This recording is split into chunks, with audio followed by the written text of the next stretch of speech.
Hello and welcome to this Fallout 4 settlement tour. This is XtremeWackazoid and today we are looking at Jamaica Plain. This is on the PS4. I'm using a number of mods which are listed below. Jamaica Plain is a smaller build space. It also has a small build limit, meaning there's not a lot of objects that you can fit inside before you reach the limit. So just a quick trick on how to solve that problem is that you can drop some weapons and then go into the workshop mode and then store those weapons, and that will bring your build limit down. Now the build limit is there for a reason, meaning that if you do that too much, your build space will start to glitch out, so be careful with that.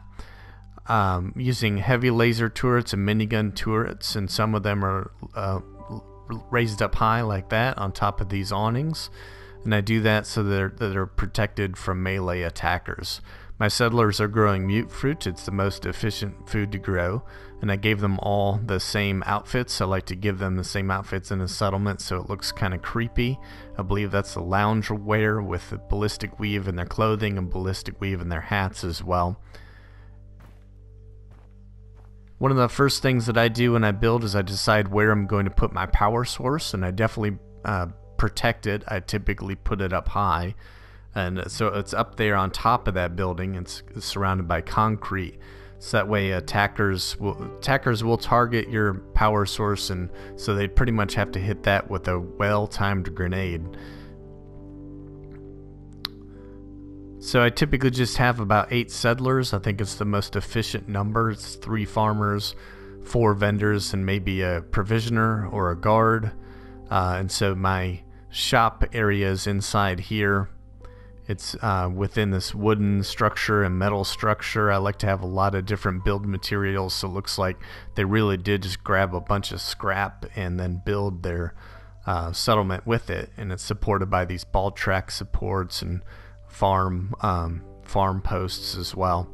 And so here's the restaurant area. I like to have them have a restaurant area so that way settlers will come and congregate here and line up after work, and it looks like they're ordering food, and then they'll sit down and it looks like they're eating food.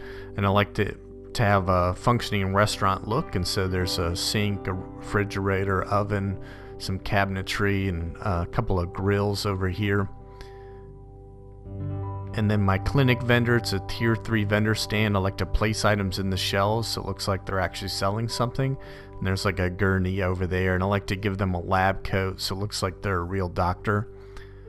And then my junk vendor, general store, there's some items placed in the shelves there, and then some containers. Looks like they're actually selling something. I have a water pump here. And then again, there's some defense turrets on top of these awnings. Inside here, this whole area is all burnt out and collapsed, and so what I wanted to do was patch that up, and that's kind of a difficult task, to be honest. You got to make sure that the walls will match up and will not clip into it, and so I use these warehouse walls. It's kind of more generous clipping. It can fit warehouse items in a little easier than you could with other items. And so if you're having trouble with that, what you can do is just build the whole thing and then use a select all trick to kind of move it around a little bit until it does fit. And I think that's what I ended up doing here. And then I use these warehouse floors to patch up the ceiling. And so inside here is just a restroom area with a shower and a sink, a water fountain, and a toilet.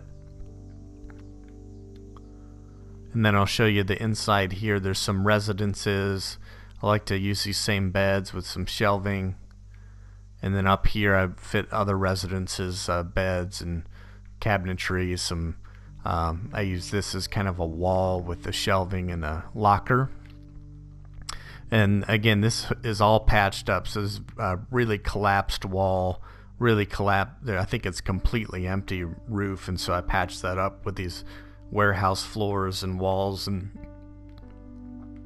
I think I did a pretty good job of it, to be honest with you. But right here is it's at a diagonal, and that can be pretty tough. And so what I did, I think, is I did the diagonal part of it first, and then I built everything else around that. And you can use the select all trick again to kind of fit everything in there, which is what I ended up doing. But what I wanted is for this warehouse wall to go right into the collapsed wall, so it looks like it's hard to tell where the original structure ends and mine begins, which is kind of a theme if you've seen any of my other videos. That's what I tend to like to do. And so that is Jamaica Plain. If you like what you see, you can hit like, and you can subscribe to the channel as well. Thank you.